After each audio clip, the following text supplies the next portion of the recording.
নমো নমঃ সুপ্ৰভাতম শ্ৰীমদ ভগবত গীতামৃত আজি শ্ৰীমদ ভগবত গীতাৰ কৰ্মযোগ নামৰ তৃতীয় অধ্যায়ৰ ৩৬ সংখ্যক শ্লোকভাগী হৈছে এনেধৰণৰ অথ কেনা প্ৰযুক্তো অয়ং পাপং চৰতি পুৰুষঃ অনিচ্ছন্নাপি বাৰ্ষেয়া বলাদিবা নিয়োজিতঃ ইতি শ্ৰী অৰ্জুন উবাচা।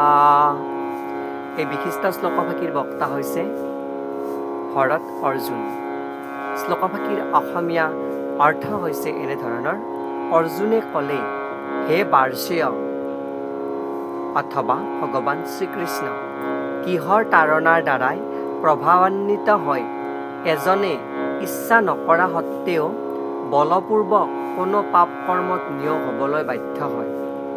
অৰ্থাৎ পৰমেশ্বৰৰ অবিচ্ছেদ্য অংশৰূপে জীৱ মূলতঃ পাৰ্থিৱ যি আত্মস্বৰূপ শুদ্ধ আৰু সকলো জাগতিক পাপ স্পৰ্শৰ পৰা মুক্ত।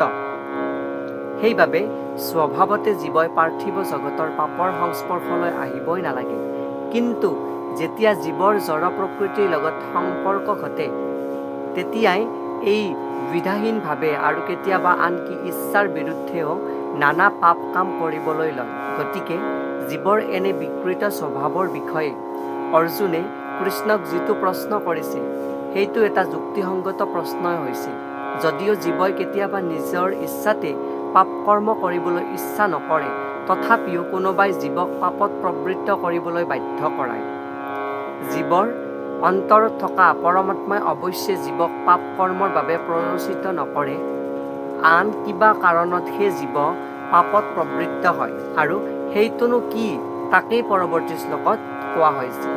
অৰ্থাৎ এই জীৱটো কিয় পাপ কৰ্মত লিপ্ত হয় আৰু সেই পাপ কৰ্মত লিপ্ত হোৱা বা প্ৰবৃত্ত কৰোৱাৰ যি প্ৰবৃত্তি, সেই প্ৰবৃত্তিটোনো কোন বা কি, সেই বিষয়ে অৰ্জুনে সখা শ্ৰীকৃষ্ণৰ পৰা বা আধ্যাত্মিক গুৰু শ্ৰীকৃষ্ণৰ পৰা জানিব বিচাৰিছে আৰু সেই প্ৰসংগত এই বিশিষ্ট শ্লোকভাগীৰ অৱতাৰণা কৰিছে।